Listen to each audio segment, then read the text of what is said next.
పరిశుద్ధ నామానికి మహిమ కలుగును గాక. హల్లెలూయా, హల్లెలూయా. దేవాది దేవునికి స్తుతులు స్తోత్రాలు చెల్లిస్తూ ఉన్నాను. ఇటు దినమున ఆయన మందిరములో నిలవబడటానికి ఆరోగ్యమును ఆయుష్ను దయచేసినటువంటి ఆ దేవునికి మహిమ కలుగును గాక. హల్లెలూయా, హల్లెలూయా. వాక్యములో నుండి మొదటి పేతురు పుస్తకము, మొదటి పేతురు పత్రిక 2వ అధ్యాయము, మొదటి పేతురు పత్రిక 2వ అధ్యాయము 20వ వచనాన్ని చదువుకుందాం. తప్పిదమునకై దెబ్బలు తిరిగినప్పుడు మీరు సహించిన ఎడల మీకేమి లాభము?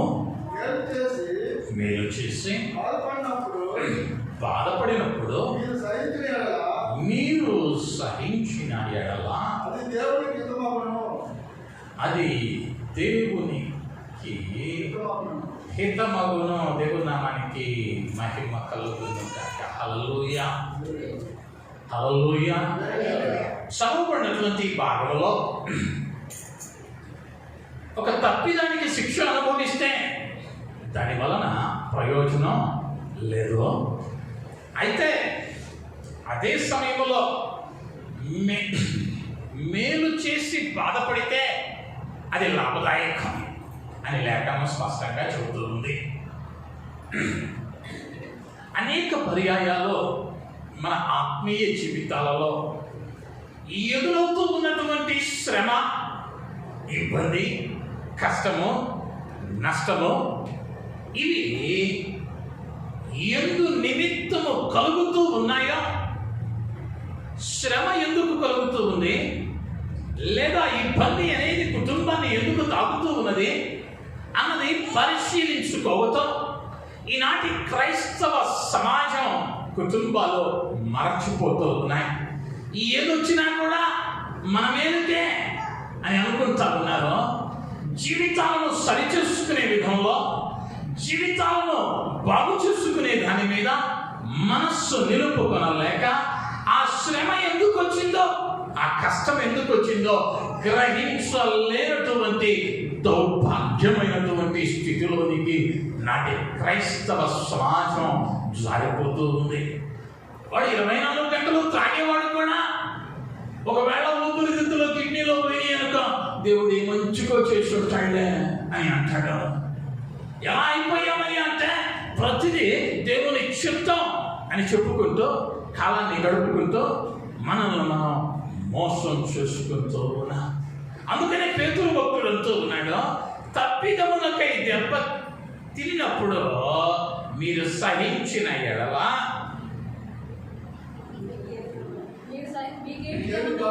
మీకేమి ఘనము, దానివల్ల నీకు ఉపయోగం ఏమిటి? తప్పు చేశావు కాబట్టి శిక్షను అనుభవిస్తూ ఉన్నావు. కానీ దేవుని ఉద్దేశం, దేవుని ప్రణాళిక ఏంటయ్యా అంటే నిన్ను తన స్వహస్తాలతో చేసిన నేను ఇబ్బందుల గుండా, కష్టం గుండా, లేదా శోధనలో గుండా పంపటం ఆయన చిత్తం కాదు. అయితే 2 కార్యాలు జరుగుతూ ఉన్నాయి. ఈ శోధనలోనికి ప్రవేశించడానికి 2 కార్యాలు జరుగుతూ ఉన్నాయి. ఆ 2 ఏమిటయ్యా అంటే, మొదటిది విశ్వాసి అనబడినటువంటి వ్యక్తి, క్రైస్తవుడు అనబడినటువంటి వ్యక్తి తన అవిధేయత చేత కలుగ చేసుకుంటూ ఉన్నటువంటి శిక్ష లేక బాధ. ఒక విశ్వాసి తన అవిధేయతను బట్టి తెచ్చుకుంటూ ఉన్నటువంటి శోధన, కీడు. రెండవది ఆ విశ్వాసికి దేవుడు కలుగ చేస్తూ ఉన్నటువంటి పరీక్ష. నీవు శోధింపబడిన తరువాత సువర్ణంగా మారతావని యోబు సెలవిచ్చిన రీతిగా నిన్ను శోధించడానికి కూడా నిన్ను మరి గొప్ప విశ్వాసిగా, మరి గొప్ప సైనికునిగా మార్చడానికి కొన్ని శోధనలను దేవుడు అనుమతించేవానిగా ఉంటూ ఉన్నాడు. అయితే విశ్వాస జీవితంలో ఈ శోధన ఎక్కడ నుండి వచ్చింది, ఈ శోధనకు కారణాలు ఏమిటి అన్నది గ్రహించుకోగలిగితే మనం అవిధేయత వలన శోధనలో పడ్డామా, లేదా పరీక్షించబడుతూ మరి మహిమకరంగా కనబడటానికి శోధనలో ప్రవేశిస్తూ ఉన్నామా అన్నది పరిశీలించుకోవడానికి అది అవకాశంగా ఉండేదిగా ఉంటున్నది. అయితే ఉదయ కాలం ఈ రెండు కార్యాలను విఫలంగా మీ ముందుకు తీసుకుని రావాలని నేను ఆశపడుతూ ఉన్నాను. మొదటిగా అవిధేయత వలన కలిగిన శ్రమ లేకపోతే శిక్ష. యెహోషువ గ్రంథంలోనికి వెళితే 6వ అధ్యాయము 12వ వచనం. యెహోషువ గ్రంథం 6వ అధ్యాయం ఉదయమున యెహోషువ లేవగా యాజకులు యెహోవా మందసమును ఎత్తుకొని మోసిరి. 7 యాజకులు పొటేలు కొమ్ము బూరలను 7 పట్టుకొని నిలువక యెహోవా మందసమునకు ముందుగా నడుచుచు బూరలు ఊదుచు వచ్చిరి. దేవుని నామానికి మహిమ కలుగును గాక. హల్లెలూయా. యెహోషువ నాయకత్వంలో ఇశ్రాయేలు జనాంగం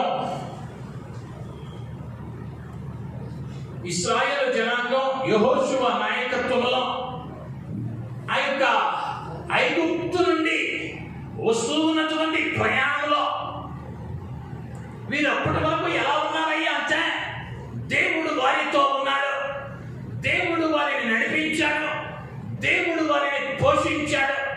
కానీ ఇప్పుడు వీళ్ళు ఏం చేస్తా ఉన్నారయ్యా అంటే దేవుని మందస్సము అనబడినటువంటి మందస్సాన్ని 6 దినాలు ఎరికోకు మార్గం లేకపోవటం వలన, దాటి వెళ్ళడానికి అవకాశం లేకపోవటం వలన దేవుడు అన్నాడు, ఈ 7 దినాలు కూడా మీరేం చెయ్యాలయ్యా అంటే మీరు స్తుతించాలి. ఒక్కసారి కనుక 5వ అధ్యాయము 12వ వచనములోనికి వస్తే, మరునాడు వారు ఈ దేశపు పంటలు తినుచుండగా మన్నా మానిపోయాను. అటు తరువాత ఇశ్రాయేలీయులకు మన్నా దొరకకపోయాను. నిన్నటి వరకు ఏం తిన్నారయ్యా అంటే వీళ్ళు దేవదూతల ఆహారం అనబడినటువంటి ఆ పరలోకపు మన్నాను తిన్నారు. అయితే ఎప్పుడైతే యెహోషువ నాయకత్వంలోనికి ఇశ్రాయేలు జనాంగం వచ్చారో ఆ మునుపటి స్థితి మారలా, ఆ అవిధేయత మారలా, ఆ దేవుడిని ప్రక్కన పెట్టేటువంటి విధానం మారలా. ఇప్పుడు దేవుడు ఏం చేశాడు అంటే వీరికి పంపుతూ ఉన్నటువంటి అనుదిన ఆహారాన్ని ఆపివేశాడు. ఇప్పుడు వీళ్ళు ఏం తినాల్సి వచ్చిందయ్యా అంటే ఆ దేశపు రొట్టెలను తినాల్సి వచ్చింది, ఆ దేశంలో ఉన్న ఆహారం మీద ఆధారపడవలసి వచ్చింది. ఇప్పటి వరకు వాళ్ళకు తోడుగా ఉన్న దేవుడు వారి అవిధేయతను బట్టి, వారి అతిక్రమములను బట్టి, వారి కృతజ్ఞత లేని విధానాన్ని బట్టి దేవుని సహాయాన్ని ఆపేశాడు. కారణం వీళ్ళు దేవునికి దూరమయ్యారని, దేవుడిని ఆరాధించడం మర్చిపోయారని, వారితో వస్తున్న దేవుడు ఎంత మహిమ కలిగిన వాడో వారు మర్చిపోయారని దేవుడు ఏం చేశాడు అంటే వారి సహాయాన్ని ఆపేశాడు. ఎందుకయ్యా ఈ యొక్క ఎడబాటు కలిగిందయ్యా అంటే, ఎందుకు ఈ ఇబ్బంది కలిగిందయ్యా అంటే అవిధేయత వలన దేవుని సహాయాన్ని ఇశ్రాయేలు జనాంగం పోగొట్టుకున్న వారై ఉంటున్నారు. కీర్తనల గ్రంథంలో కీర్తనకారుడైన దావీదు 38వ కీర్తనలో 3వ వచనంలో అంటాడు, నీ కోపాన్ని వలన నా ఆరోగ్యము నా శరీరమును విడిచిపోయాను, నా పాపమును బట్టి నా ఎముకలలో స్వస్థత లేదు. కొన్ని పర్యాయాల్లో ఆయనకు కోపాన్ని పుట్టించడాన్ని బట్టి, లేకపోతే ఆయనకు వ్యతిరేకమైన కార్యాలు మనలో ఉండటాన్ని బట్టి, ఆయన ఆయాసకరమైన జీవితం నేను జీవిస్తూ ఉండటాన్ని బట్టి ఏమవుతూ ఉన్నదయ్యా అంటే అనారోగ్యము లేదా వ్యాధి మనల్ని ఏలుబడి చేసేదిగా అవుతున్నది. అలాగని వచ్చే ప్రతి వ్యాధి కూడా అవిధేయత వలన రావటం లేదో నిన్ను నువ్వు పరీక్షించుకోవాలి, నిన్ను నువ్వు పరిశీలించుకోవాలి. వాక్యానుసారమైన జీవితం నీలో ఉంటే ఆ వ్యాధో ఆ బాధో నిన్ను పరీక్షించడానికి కలిగినది. ఒకవేళ వాక్యానుసారమైన జీవితం నీలో లేకపోతే నిన్ను కృంగదీయటానికి, నిన్ను పడవేయటానికి, నిన్ను బలహీనతలోనికి నెట్టడానికి ఆ బలహీనత నిన్ను వెంబడిస్తూ ఉన్నది. అపోస్తలుడైన పౌలు అంటూ ఉన్నాడు, నా పాపమును బట్టి నీకు కోపాన్ని రేపటాన్ని బట్టి నా శరీరంలో ఆరోగ్యము క్షీణించిపోతుంది. యేసు దగ్గరకు ఒక పర్యాయం గుణంతో ఉన్నటువంటి ఒక స్త్రీ వచ్చింది. ఆ వ్యాధి ఎందుకు కలిగిందయ్యా అంటే, ఆ బలహీనత ఎందుకు కలిగిందయ్యా అంటే, దేవునికి అవిధేయమైన జీవితం జీవించడాన్ని బట్టి. ఎప్పుడైతే ఆ బలహీన పరచు ఆత్మను దేవుడు గర్జించాడో ఆమె తిన్నదిగా నిలవబడి తన ఇంటికి వెళ్ళినట్లుగా లేఖనంలో రాయబడుతూ ఉన్నది. కొన్ని పర్యాయాలు, కొన్ని వ్యాధులు నువ్వెంత ప్రార్థించినా, నువ్వెంత ఉపవాసం ఉన్నా అది మనం వీడిపోవో, మనం వెంటాడుతూనే ఉంటాయి. కారణం ఏమిటయ్యా అంటే ఆయన ఆయాసకరమైన కార్యం మనలో ఉండటాన్ని బట్టి. అపోస్తలుడైన పౌలు కూడా మొదటి కొరింథీయులకు రాసిన పత్రికలో 11వ అధ్యాయము 30వ వచనంలో మాట్లాడుతూ, ఇందువలననే మీలో అనేకులు బలహీనులను రోగులై ఉన్నారు.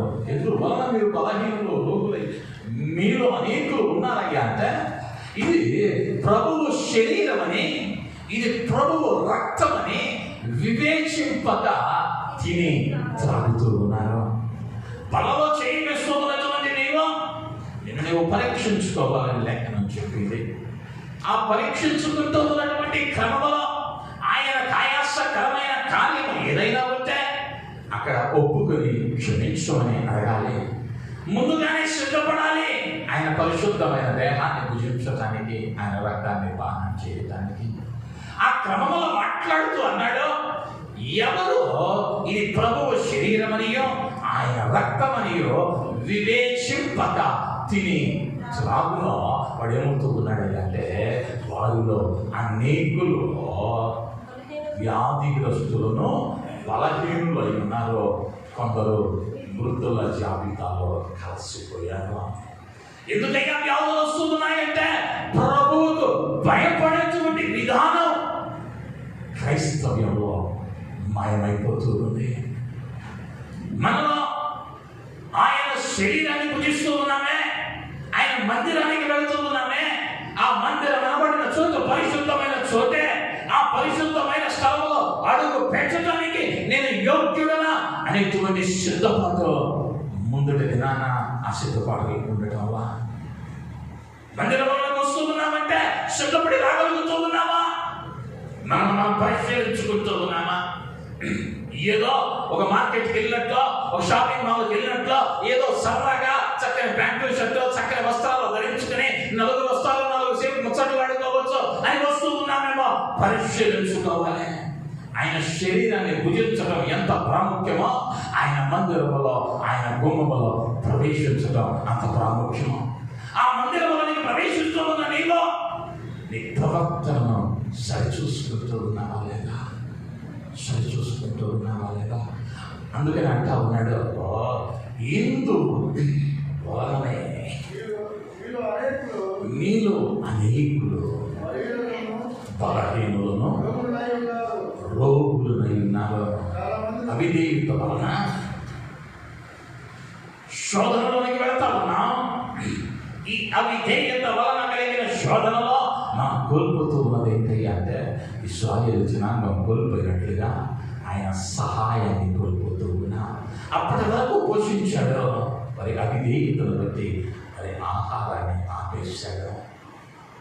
మరి ఇప్పుడు పరీక్షిస్తూ ఉన్నాడు, మరి మారతారేమోనని. రెండవదిగా ఆయనకు కోపాన్ని పుట్టించటం వలన, ఆయనకు అవిధేయమైన క్రియలు మనలో ఉండటం వలన అనేకమైనటువంటి వ్యాధులు, బలహీనతలు మనం కృంగతీసేవిగా ఉంటూ ఉన్నాయి. యోనా గ్రంథంలో 1వ అధ్యాయము 4వ వచనానికి వస్తే,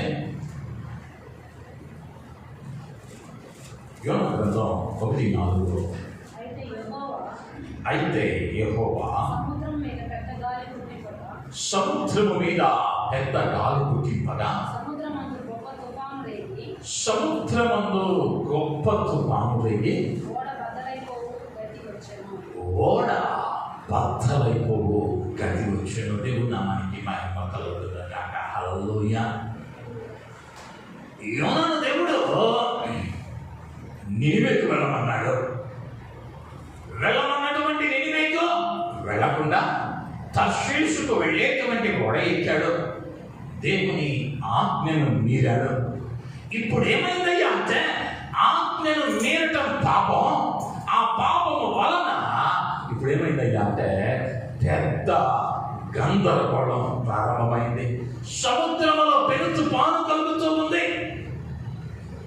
అది సంభవించవలసిన తుఫాను కాదు, కేవలం యోనా యొక్క అవిధేయతను బట్టి, యోనా దేవుని ఆజ్ఞను ప్రక్కన పెట్టడాన్ని బట్టి ఇప్పుడు ఏమవుతూ ఉన్నదో అర్థం కావటంలా గందరగోళం, భయంకరమైనటువంటి వాతావరణం. ఈనాడు అనేక కుటుంబాలలో కూడా, ఈనాడు అనేకమైనటువంటి బంధాల మధ్యలో కూడా దేవుని మాటకు చోటివ్వకపోవటాన్ని బట్టి, లేదా దేవుని వాక్యానికి లోబడకపోవటాన్ని బట్టి, దేవుని వాక్యాన్ని జీవితంలో అన్వయించుకోకపోవటాన్ని బట్టి కుటుంబాలలో గందరగోళం, కుటుంబాలలో నెమ్మది లేనితనం, కుటుంబాలలో పెను తుఫాను. ఆ తుఫాను ఎందుకు వచ్చిందో కూడా అర్థం కాదు, ఆ గొడవ ఎందుకు అయిందో కూడా అర్థం కాదు. ఉదయం లేచిన కాడ నుండి నిద్రపోయేంత వరకు నెమ్మది లేని జీవితాలను గడిపిస్తూ ఉన్నాం. కారణం ఏమిటి అంటే దేవుని మాటలు ప్రక్కన పెట్టి సమస్యను కొని తెచ్చుకుంటా ఉన్నాం, సమస్యను కొని తెచ్చుకుంటా ఉన్నాం. ఒక కారు డ్రైవర్ అన్నాడు ఒక వైద్యుడితో, ఈ మధ్యకాలం ఒక డాక్టర్ని కలిస్తే ఆయన అన్నాడు, పాస్టర్ గారు క్రైస్తవ కుటుంబాలలోనే సమస్యలు, క్రైస్తవ కుటుంబాలలోనే సమస్యలు. ఎందుకయ్యా అంటే వీరంతా తెలుసు అనుకుంటారు, ఏమి పాటించరు. ఇదేం చేస్తా ఉన్నారయ్యా అంటే మాకంతా తెలుసు, మాకు అంతా తెలుసు అంటారు కానీ ఏది పాటించరు. హైకోర్టు జడ్జి ఒక గొప్ప దైవజనుడి దగ్గర మాట్లాడుతూ, యాజీ జడ్జి అంటా ఉన్నమాట, కోర్టు మెట్లు ఎక్కాలంటే ఆ ఫ్యామిలీ కోర్టు ఏడుస్తా ఎక్కుతానంటే రోజు. ఎందుకయ్యా అంటే అక్కడ ఎక్కిన కాడి నుంచి పిలిచే పేర్లన్నీ యాకోబు, ఇస్సాకు, ఏశావు, 20 పేర్లు వస్తుంది. వీళ్ళంతా ఎవరయ్యా అంటే బైబిల్ గ్రంథంలో పేర్లు పెట్టుకున్నాళ్ళే. ఎందుకయ్యా అంటే సమస్య వాక్యానికి లోపడటంలా. మాకు తెలుసులే, ఎవరన్నా చెబితే వినేది లేదో, ఎందుకంటే మేము వాళ్ళకన్నా ఎక్కువ చదువుకున్నాములే, వాళ్ళకన్నా ధనం ఉందలే, మాకు తెలియని విద్య, మాకు తెలియని సమస్యల మేము చూడగా అని అజ్ఞానులమై, దైవికమైన జ్ఞానము లేక, హోషేయ అన్నట్లో నా జనులు జ్ఞానము లేక నశించిపోతా ఉన్నాగా. ఈరోజు కుటుంబాలలో గందరగోళం. యోనా వలె మాట వినకపోవటాన్ని బట్టి ఆ గందరగోళపు పరిస్థితులను కొని తెచ్చుకుంటా ఉన్నారు. నెమ్మది కరువైపోతా ఉంది, నెమ్మది కరువైపోతా ఉంది. నెమ్మది కరువు ఎందుకు అయిందయ్యా అంటే ఆయన మాటకు నీ ఇంట చోటివ్వటంలా. ఆయన ఎక్కడున్నా, ఆయన ఏ స్థలంలో ఉన్నా అక్కడ నెమ్మది, శాంతి, శాంతికి కర్త అయిన, సమాధానానికి అధిపతి అయిన, అంటే ఇంటిలో సమాధానం లేదంటే నీవు అవిధేయత వలన ఆ శోధనను తెచ్చుకుంటున్నావు అన్న విషయాన్ని గ్రహించవలసిన వారు. అంతేకాదు, హగ్గయి గ్రంథం 1వ అధ్యాయం 6వ వచనం, మీరు విస్తారముగా విత్తినను మీకు కొంచెమే పండెను,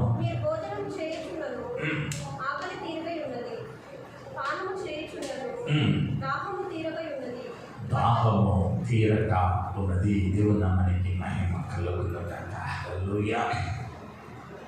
మీరు విస్తారంగా విత్తారు, కానీ కొద్ది పంటే కోసారు. మీరు భుజిస్తూ ఉన్నారు, కానీ ఆకలి అవుతానే ఉంది. మీరు దాహమునకు నీరు తాగుతూ ఉన్నారు, ఆయనను దప్పిగా అవుతానే ఉంది. అంటే సంపాదిస్తూ ఉన్నా ఆ సంపాదన మాసాంతం వరకు కూడా నిలవటంలా, లక్షల రూపాయల ఆదాయం వస్తా ఉంది. అదేమవుతూ ఉన్నదయ్యా అంటే చిల్లి సంచిలో వేసినట్లుగా వ్యర్థమైన వాటి కొరకు జారిపోతా ఉంది. కారణం ఏమిటి అంటే జ్ఞానం కొలువైపోయింది. కష్టపడుతూ ఉన్నా మన సంపదను మనం సంపాదించుకున్నది కూడా అనుభవించలేకపోతా ఉన్నాం. వ్యర్థమైన ఖర్చులు, అకస్మాత్తుగా ఏదో ఒక అనవసరమైన ఖర్చు లేదా వ్యర్థమైన అనారోగ్య సమస్యలు. ఇలాంటి ఎంతమందిని మన కుటుంబాలలో వస్తున్న ఆదాయములో ప్రతి మాసం మిగులు చూడగలుగుతూ ఉన్నా, ఎంతమందిని మన ఆదాయాలలో ప్రతి మాసం సంపాదిస్తున్న సంపద మిగులుంచుకోగలుగుతూ ఉన్నా, ఒక్కసారి ప్రశ్నించుకోవలసిన వారమైంటూ ఉన్నా. అనేక పర్యాయాలు నేను చెబుతూ ఉంటాను, మొదటి వారంలో ఉన్న ఉత్సాహం, మొదటి వారంలో ఉన్నటువంటి వాసనలో చివరి వారంలో కనిపించడం నా కుటుంబాలలో.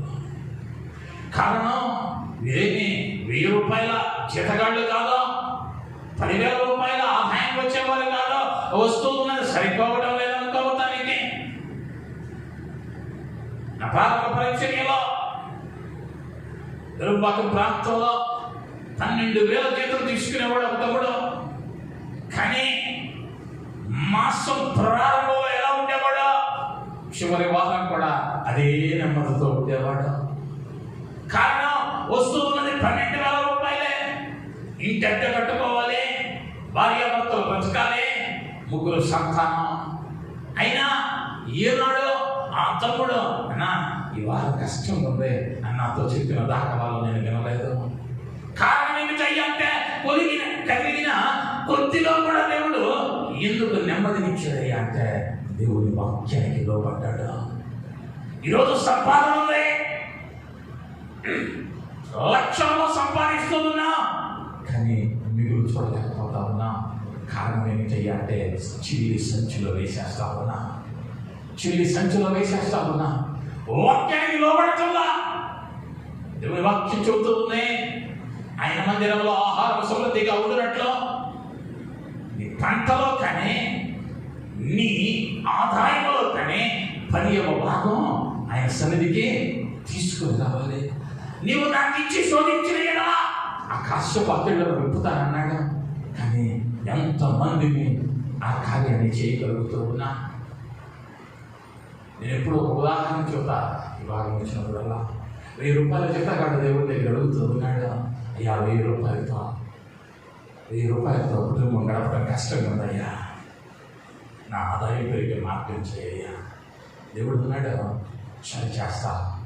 నీ 1000 రూపాయల ఆదాయంలో ప్రతి మాసం జీతం తీసుకున్న వెంటనే 100 రూపాయలు నా మందిరానికి దా, 100 రూపాయలు నా మందిరానికి దా. తేటం ప్రారంభించాడు. దేవుడు మెచ్చుకున్నాడు మీ భక్తిని. వెంటనే దేవుడు ఏం చేశాడయ్యా అంటే మీ ఆదాయాన్ని 10,000 చేశాడు. ఇప్పుడు 10,000 అయింది. ఇప్పుడు ఎంత ఇవ్వాలి అంటే 1,000 రూపాయలు ఇవ్వాలి. సరే, కొంచెం కష్టంగా ఉంది. ఇంతకు ముందు నెల సంపాదించే సంపాదన ఇప్పుడు దేవుడి మందిరానికి తీసుకుని వెళ్ళాలి. కష్టమైన ఇష్టంగానే చేశాడు, ఇబ్బందితో చేశాడు. దేవుడు చూశాడు కొంతకాలం, నా బిడ్డ 10,000లో కూడా నమ్మకం ఉన్నాడు. ఇప్పుడు వీడి జీతాన్ని 1,00,000 రూపాయలకు మార్చాడు దేవుడు. ఇప్పుడు 1,00,000 వచ్చింది. దేవుడి మందిరానికి వెళ్తా ఉన్నాడు.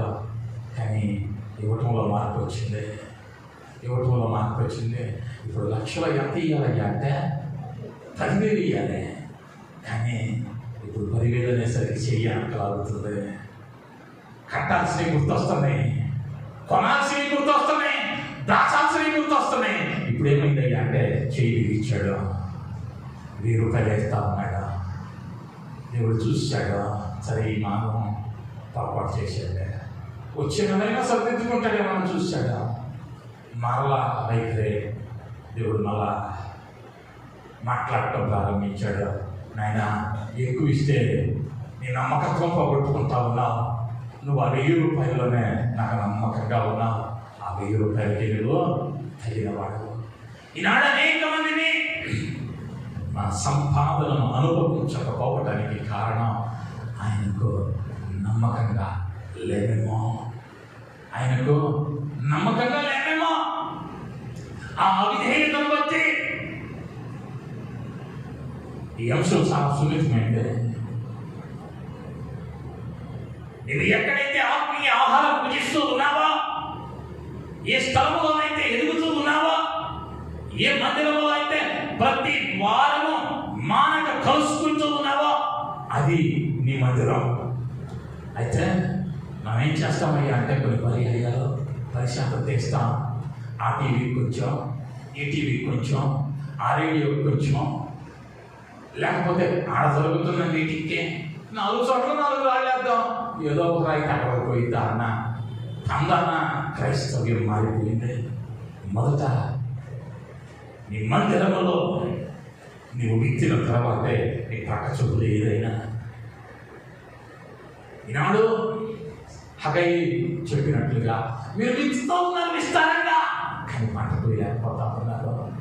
ఎందుకంటే ఎక్కడ విత్తాలో తెలియటంలో, మనకి ఎక్కడ విత్తాలో తెలియటంలా, తింటా ఉన్నాం ఆకలి తీరటంలా, తాగుతూ ఉన్నాం దప్పిక తీరటంలా.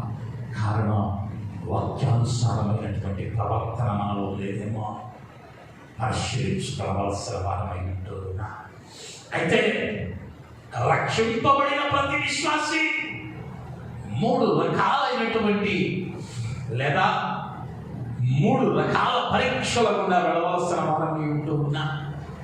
యేసుక్రీస్తు వారు ఆయన ఈ లోకంలో ఉన్నప్పుడు ఒక ఉపమానాన్ని చెబుతూ మత్తయి సువార్త 7వ అధ్యాయము 25వ వచనంలోనికి వచ్చేసరికి, మత్తయి సువార్త వాన కురిసెను, వరదలు వచ్చెను, గాలి విసిరి ఆ ఇంటి మీద కొట్టెను కానీ దాని పునాది బండ మీద వేయబడిన కనుక అది పడలేదు. 2 గ్రహాలను చూపించాడు. ఒకటి ఇసుక మీద కట్టింది, ఒకటి బండ మీద కట్టింది. ఈ రెండింటినీ కూడా వాన కురుస్తూ ఉంది, వరద వస్తూ ఉంది, గాలి విసురుతూ ఉంది. ఈ 3 కార్యాలు 2 ఇళ్ల మీద జరిగాయి. కానీ ఇసుక మీద కట్టబడిన ఇల్లు ఆ గాలిలో పుట్టుకుపోయింది, ఆ వరదలో కనిపించకుండా పోయింది, ఆ వానలో కరుమరుగైపోయింది. అదే ఇల్లు బండ మీద కట్టబడింది, క్రీస్తు అనే బండ మీద. ఆ ఇంటికి కూడా వాన వచ్చింది, వరద వచ్చింది, గాలి వచ్చింది, కానీ ఆ ఇల్లు నిలబడింది. అదే రీతిగా క్రైస్తవ విశ్వాసి కూడా ఈ 3 రకాల పరీక్షల నుంచి దాటి వెళ్ళాలి. మొదటిది వాన కురుస్తూ ఉన్నది. ఈ వాన కురియటం అన్నది యోబు గ్రంథంలో మనం గమనిస్తే 1వ అధ్యాయం 8వ వచనములో దేవుడే ఆ శోధనను అనుమతిస్తూ ఉన్నాడు. అందుకు యెహోవా, నీవు నా సేవకుడైన యోబు సంగతిని ఆలోచించితివా? అతడు యథార్థభక్తుడును న్యాయవంతుడునై దేవుని యందు భయభక్తులు కలిగి చెడుతనమును విసర్జించినవాడు దేవుడే భూమి మీద. అతని వంటి వాడు ఎవడునూ లేడు. యోబు అంతటి నీతిమంతుడు భూమి మీద ఎవడునూ లేడని దేవుడి సాక్ష్యం ఇస్తా ఉన్నాడు. కానీ అదే దేవుడు సాతానుకు అవకాశం ఇస్తా ఉన్నాడు. లేదా దేవుడే ఆ శోధనను అనుమతిస్తూ ఉన్నాడు. కొన్ని పర్యాయాల్లో నీ విశ్వాస పటిష్టతను, నీ విశ్వాస ప్రమాణమును పరిశీలించడానికి ఆయన శోధనను అనుమతిస్తాడు. ఈ రెండు గ్రహించుకోవాలి. ఇది మనల్ని పరిశీలించడానికి, పరిశోధించడానికి వచ్చిన శ్రమ, లేదా మన అవిధేయత వలన కలిగిన శోధన అన్నది గ్రహించుకోవాలి. ఆ గ్రహింపు లేకపోతే అది ప్రమాదం. అది ప్రమాదం. నీవే స్థితిలో ఉన్నావో గ్రహించాలి. గ్రహిస్తేనే పడిన నీవు లేవగలవు. మెట్లు దిగుతా ఉన్నా, కాలు జారి పడ్డాను అనుకున్నా, నేను పడ్డాను లేవాలి అన్న గ్రహింపు నీలో ఉండాలి. లేదు నేను ముంచనే ఉన్నాను అనుకున్నావు అనుకో, ఎవడన్నా వచ్చి లేపేంత వరకు నీ పరిస్థితి ఆడంటమే. శ్రమలో వెళుతూ ఉన్నటువంటి నీవు ఈ శ్రమ కలగడానికి కారణం ఏంటి అన్న గ్రహింపు, అన్న ఆత్మ పరిశీలన అవసరం. ఈ శ్రమ ఎందుకు కలుగుతూ ఉన్నది అంటే మొదటిగా గమనించాం, అవిధేయత వలన శ్రమను తెచ్చుకుంటా ఉన్నా. ఆయన మాటలకు అవిధేయత చూపటం, ఆయన మాటలను ప్రక్కన పెట్టడం, దాని వలన ఆయన సహాయాన్ని కోల్పోతూ ఉన్నా, ఆరోగ్యాన్ని పోగొట్టుకుంటూ ఉన్నా. అంతేకాదు ఆదాయాన్ని అనుభవించలేకపోతా ఉన్నా, కుటుంబంలో గందరగోళమైనటువంటి పరిస్థితులను అనుభవిస్తూ ఉన్నా. అయితే దేవుడు అనుమతించినటువంటి శోధనలో ఆయన అంటాడు, నీవు అనుభవించలేనంతటి కంటే అధికమైన శ్రమను నీ మీద నేను మోపను. నేను ఎంతవరకు అయితే తట్టుకోగలవో అంతవరకే పరీక్షిస్తాడు. ఆ శోధనలో నీవు నిలిచి ఉండగలిగితే, ఇప్పుడే నిలిచి ఉంటావంటే నీవు ఎక్కడ కట్టుబడి ఉండాలి అంటే క్రీస్తు అనే బండ మీద నిలవబడి ఉంటే ఆ శోధనను నువ్వు చేయించగలిగిన వారిగా ఉంటావు. అంతేకాదు రెండవదిగా కీర్తనల గ్రంథం 18వ అధ్యాయం 4వ వచనంలోకి వస్తే, మరణ పాశములో నన్ను చుట్టుకొనగను భక్తిహీనులు వరద పొర్లు వలె నా మీద పడి బెదిరింపగను పాతాళపు పాశములో నన్ను అరికట్టగను మరణపు ఊరులు నన్ను ఆవరింపగను. నా శ్రమలో నేను యెహోవాకు మొరపెడితిని, నా దేవునికి ప్రార్థన చేసేది. దేవుని నామానికి మహిమ కలుగుతుందాక. హల్లెలూయా. కీర్తనకారుడు అంటా ఉన్నాడు, మరణ పాశములు నన్ను చుట్టుకున్నాయి. భక్తిహీనులు ఎలా పొర్లారయ్యా నా చుట్టూ అంటే వరద వల్లే పొర్లారు. మొదటిగా గాలి వాన వస్తూ ఉంది, వరద వస్తూ ఉంది. ఈ వరద నీ చుట్టుపక్కల ఉన్నటువంటి ఇరుగు పొరుగు వారిని సూచిస్తూ ఉంది. కొన్ని పర్యాయాలు శోధన నీ చుట్టూ ఉండే వారిని బట్టి రావచ్చు. నీ ఇరుగు పొరుగు వారిని బట్టి నీవు శోధనలోనికి నెక్కబడవచ్చు. మనం ఒక్కడ వెళ్ళకపోతే ప్రాంతానికి ఏమైంది లేదు రోజు మనం అటు వెళ్దాం, మనం ఇటు వెళ్దాం అని ఎవడైనా అంటాడంటే నీ పక్కన ఉన్నాడే, నీ తోటివాడే. మనం వెళ్ళకపోతే అయిపోయింది అదే పని. మన తోటివాడే నిన్నేం చేస్తూ ఉన్నాడే అంటే ఆయనకు దూరం చేస్తూ ఉన్నాడు. లేదా కీర్తనకారుడు అనుభవించిన రీతిగా తనతో భుజించిన వారు, తన ఎంత పెరిగిన వారు ఇప్పుడు కీర్తనకారుడైన దావీదుకు వ్యతిరేకంగా పోరాడుతూ ఉన్నారు. అయితే క్రీస్తులో దేవునిలో నిలవబడినటువంటి దావీదు ఆ శోధనను జయించిన వారిగా మనం చూడగలిగిన వారమై ఉంటూ ఉన్నాం. ఇతరుల వల్ల శోధన కలిగినా ఆ శోధనలో నీవేమి ఉండాలయ్యా అంటే సహించాలి, ఓపికతో కనిపెట్టాలి. మూడవదిగా ఎఫెసీ పత్రిక 6వ అధ్యాయము 12వ వచనం. ఎఫెసీ పత్రిక మనము పోరాడునది శరీరులతో కాదు కానీ ప్రధానులతోనూ అధికారులతోనూ ప్రస్తుత అంధకార సంబంధులకు లోకనాథులతోనూ ఆకాశ మండలమందున్న దురాత్మల సమూహములతోనూ పోరాడుతున్నాను. కొన్ని సందర్భాలలో శోధనలోనికి ప్రవేశించడానికి కారణం ఏమిటయ్యా అంటే మా శత్రువు ఎవరయ్యా అంటే అపవాది. ఆ అపవాది నువ్వు దేవునికి దగ్గర అవుతూ ఉన్న కొలది వారి కార్యాలు వాడు చేయటం ప్రారంభిస్తాడు, వాడు ఇబ్బంది పెట్టడం ప్రారంభిస్తాడు. ఆ అపవాది క్రియల చేత మనం కొన్ని పర్యాయాలు శోధింపబడేటువంటి అవకాశం ఉంటూ ఉన్నది.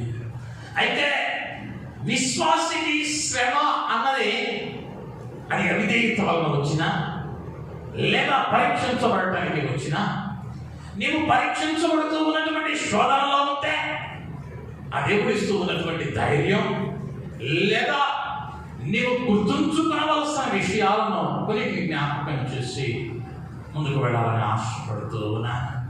కీర్తనల గ్రంథం 91వ అధ్యాయం 15వ వచనానికి వస్తే, కీర్తనల గ్రంథం అతడు నాకు మొరపెట్టగా నేను అతనికి ఉత్తరం ఇచ్చేదను,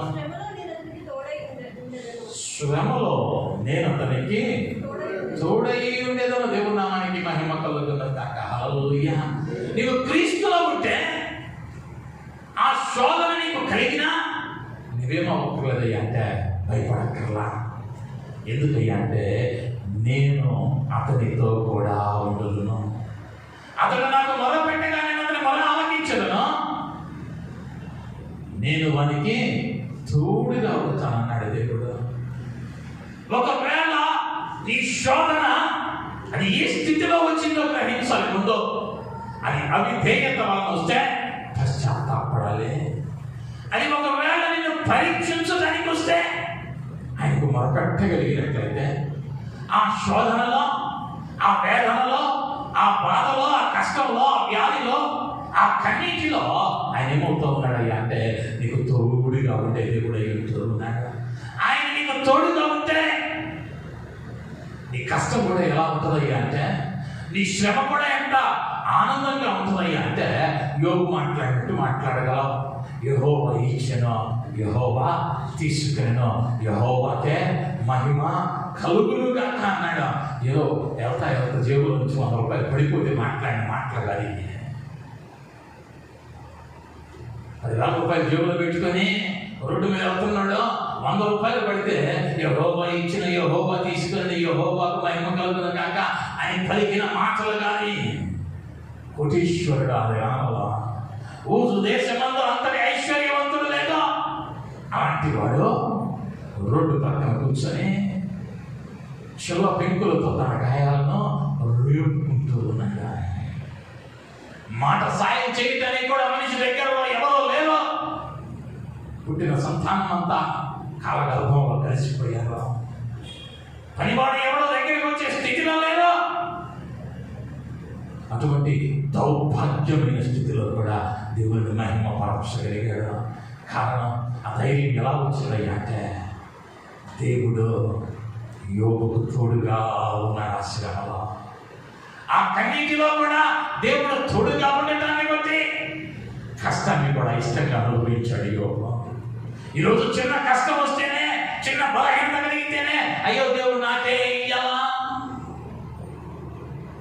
ఆదివారం రోజు మందిరానికి వచ్చే నువ్వే అంత బాధపడితే అనుదినమో తెల్లవారిన వెంటనే బొర్రపించేవాడు ఎవో తన బిడ్డలు పాపం చేశారని కాదు, పాపం చేస్తారేమో అని ముందుగానే బొర్రపించినవాడు యోగం.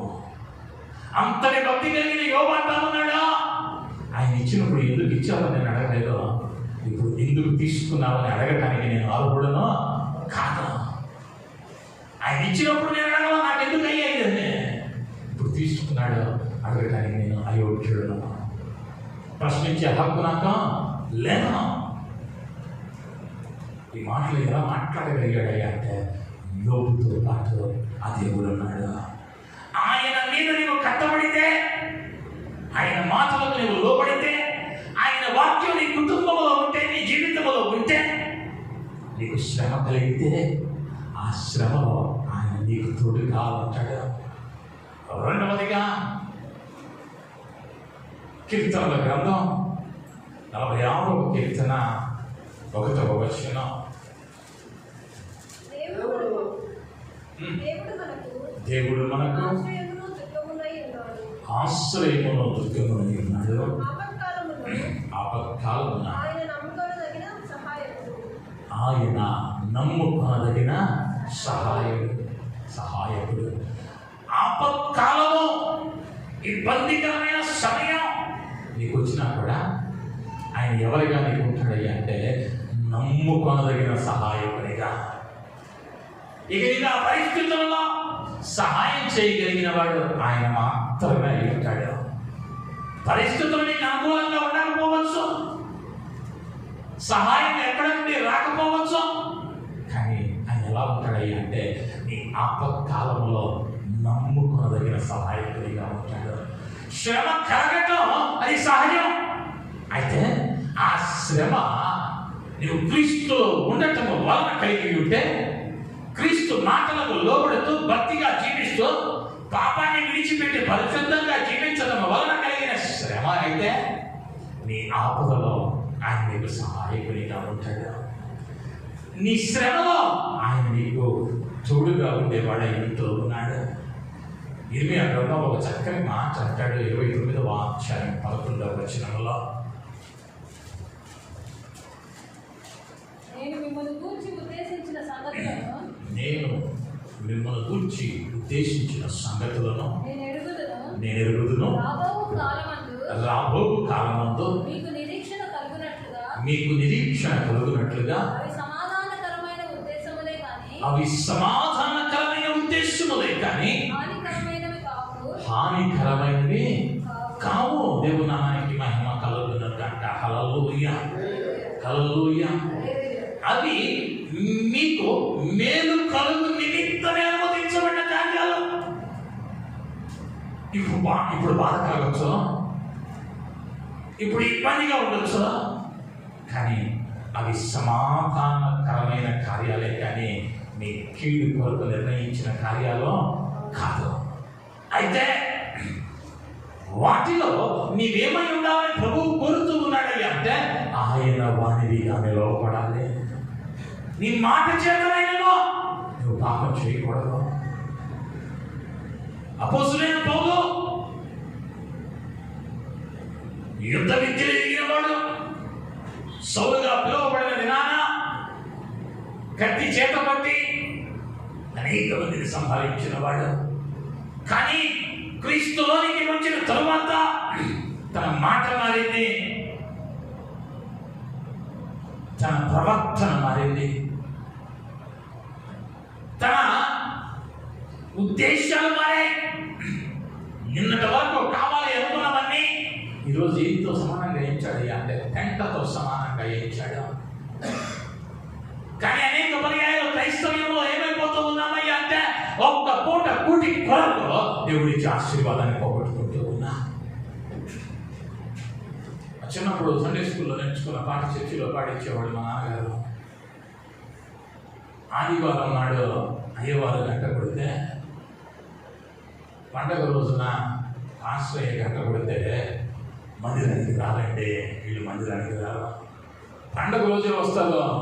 ఎందుకు వస్తారయ్యా అంటే పలహారం కోసమే వస్తారు. అరిగిపోయిన 5 పైసలు, పగిలిపోయిన 10 పైసలు దేవునికి కానుక ఇస్తారా? ఇవే మాకున్నవి అంటారా? ఇవే మాకు ఉన్నవి అంటారా?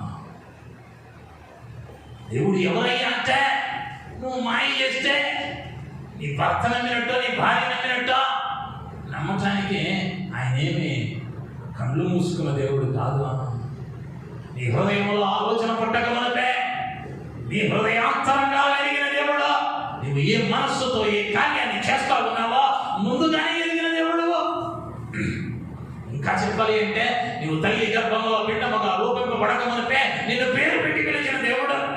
నీ దినములన్నీ లెక్కించిన దేవుడు. ఆయన ఎదుట నటించడం అసాధ్యం. ఆయన నువ్వు భూమి అడుగు బాగానే ఉన్నా అక్కడను ఆయన ఉన్నాడు. ఆకాశంలోకి ఎక్కినను అక్కడను ఆయన ఉన్నాడు. ఆయన కనుల నుంచి దాగుకొనగలిగిన వాడు ఎవడునో లేడు. అయితే నువ్వు అనుభవిస్తూ ఉన్నటువంటి ఇబ్బంది అది ఎందువలన కలిగిందో గ్రహించాలి. ఆ శ్రమ ఎందుకు వచ్చిందో గ్రహించాలి. అవిధేయత వలన శ్రమల గుండా వెళ్తా ఉన్నామా, లేదా విశ్వాసంలో పరిపక్వత చెందటానికి శ్రమల గుండా వెళ్తా ఉన్నామా? ఈ 2 గుంపుల్లో ఏ గుంపులో ఉన్నావో మొదట గ్రహించాలి. ఒకవేళ ఇంకనూ ఆ అవిధేయత వాక్యానికి లోబడకపోవటం, వాక్యానికి చోటివ్వకపోవటం, వాక్యం వారికి చెప్పిందిలే, ఆనాటి ప్రజలకులే అని తప్పించుకునేటువంటి పోకడ కాక, లేఖన భాగంలో ఉన్న ప్రతి మాట నీ కొరకు నా కొరకు వ్రాయబడింది. దాని కొరకు దానికి అనుకూలంగా మలుచుకుంటూ పశ్చాత్తాప పడగలిగినట్లయితే, క్రీస్తు అనే పంట మీద నిన్ను కట్టుకోగలిగినట్లయితే, నీకు శ్రమ కలిగిన నీ ఇబ్బందిలో కూడా ఆయన నీతో ఉంటాడు. ఆయన నీకు సహాయకునిగా ఉంటాడు. నీవు మోయలేని భారాన్ని ఆయన నీ మీద మోపడు. నీ మేలు కొరకే కార్యాలను చేసే దేవుడు. అయితే ఇది నా పరిశీలించుకుందాం. మనం అనుభవిస్తున్న శ్రమ, మనం అనుభవిస్తున్న ఇబ్బంది అది ఎందువలన కలిగినది గ్రహించుకుందాం. కండ్లు మూసుకుందాం. ఆ ప్రభువు వైపు హృదయాలను తిప్పుదాం. ఇలా ఒకవేళ నా విధేయత వలన అయ్యా నీ ఆజ్ఞలకు లోపడకపోవటం వలన శ్రమలు మమ్మల్ని వెంబడిస్తూ ఉన్నాయమ్మా, శ్రమలు మమ్మల్ని కృంగదీస్తూ ఉన్నాయమ్మా, అయితే క్షమించమని అడుగుదా. లేదా ఆయనలో ఎదుగుతూ ఉన్న క్రమాన్ని బట్టి ఆయన అనుమతిస్తూ ఉన్నాడు.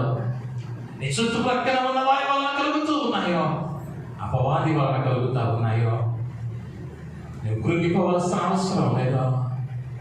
శోధనలో నీకు ఆయన తోడుగా ఉంటాడు. శోధనలో నీకు సహాయకునిగా ఉంటాడు. నీవు నమ్ముకోదగిన దేవునిగా నీతో ఉంటాడు. నీవు మోయలేనటువంటి భారాన్ని ఆయన నీ మీద మోపడం, ఆయనకు అప్పగించుకుంటా. కృప కలిగిన నా యేసయ్య, నేను ఈ స్థితిలో ఉన్నామో, ఏ శ్రమలో ఉన్నామో గ్రహించేటువంటి కృపను దానం చేయండి. విన్న ప్రతి బిడ్డ మొదటిగా కలుగుతున్న శ్రమలో ఇబ్బంది, వేదన, నష్టము, బాధ ఇవి ఎందువలన కలుగుతూ ఉన్నాయో గ్రహించుకోవటానికి, వాటి నుంచి బయటకు రావటానికి, నీ మీద ఆధారపడటానికి, నీలో నిలిచి ఉండటానికి, నీవిచ్చేటువంటి దైవికమైన దీవెన, ఆశీర్వాదం, మేలు పొందుకొనటానికి తగిన వారిగా ప్రతి బిడ్డను మార్చమని యేసు నామములో అడుగుతున్నాను తండ్రి. ఆమేన్. ఆమేన్.